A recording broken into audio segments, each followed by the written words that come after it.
In this video, we are going to show you how to remove ads from an Android phone. Ads on Android phones can be really annoying, but there is a simple way to remove them and enjoy a cleaner experience. By changing your private DNS settings, you can block ads system-wide, making apps and browsers run smoother and faster. First, open the Settings app on your Android phone. Scroll down and tap on More Connection Settings. Next, select the Private DNS option. After that, choose the private DNS provider host name. In the given area, type dns.adguard.com. After entering the host name, tap Save. Your device will start blocking most ads automatically. This method is safe, does not require any additional apps.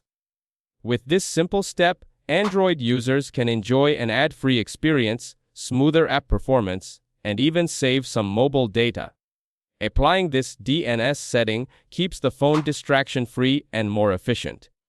Thank you guys so much for watching. I hope you got some value. See you in the next one.